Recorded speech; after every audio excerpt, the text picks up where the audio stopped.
আজকে আমরা কথা বলবো স্যামসাং এর নতুন budget smartphone Samsung Galaxy A07 কে নিয়ে। বলো বাবাজি। ফোনটার প্রাইসটা আকর্ষণীয় হলেও আসলে কি এর ভেতরে আকর্ষণীয় কোনো জিনিস আছে কিনা সেই বিষয় নিয়ে বিস্তারিত আলোচনা করব আজকের ভিডিওতে। তো চলুন ভিডিওটা শুরু করা যাক।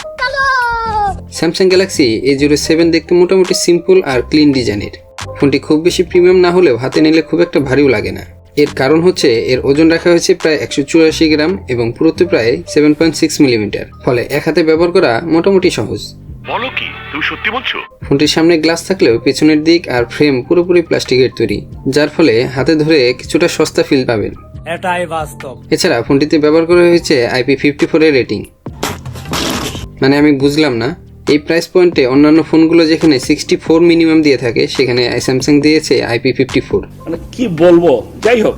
ডিসপ্লের দিকে তাকালে ফোনটিতে ব্যবহার করা হয়েছে 6.7 ইঞ্চির বড় IPS LCD ডিসপ্লে। ঠিক আছে, ডিসপ্লে সাইজ বড় হয় ইউটিউব বা ফেসবুক স্ক্রল করতে ভালো লাগে। এছাড়া 90 হার্জ রিফ্রেশ রেট থাকায় স্ক্রলিং বেশ স্মুথ মনে হয়। কিন্তু সবচেয়ে বড় সমস্যা হলো এই বড় ডিসপ্লেতে রেজুলেশন দেওয়া হয়েছে শুধুমাত্র HD+।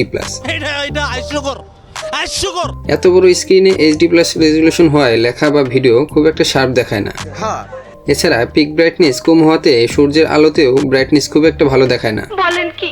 আবার পারফরমেন্সের দিকে গেলে ফোনটিতে ব্যবহার করা হয়েছে MediaTek Helio G99 processor.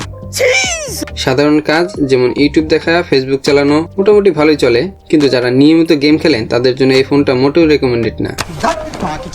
PUBG বা কল অফ ডিউটি গেম খেলতে গেলে লো সেটিংসে ব্যবহার করতে হবে, আর লং টাইম গেম খেলে হিটিং আর ল্যাগ দেখা পাবেন।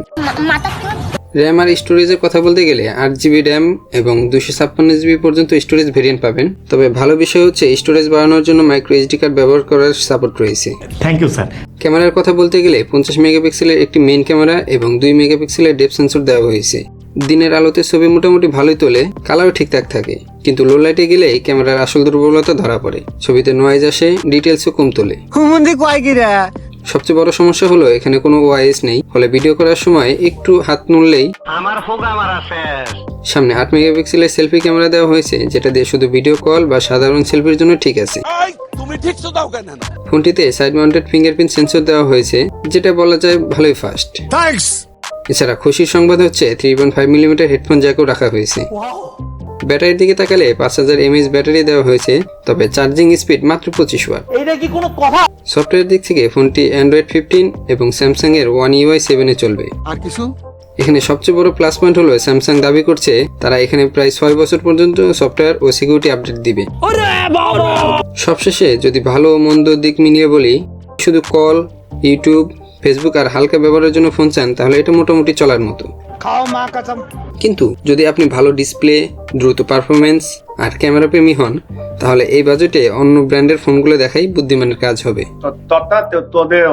তো আজকের মতো এই পর্যন্তই, দেখা হবে পরবর্তী ভিডিওতে। খুদা হাফেজ।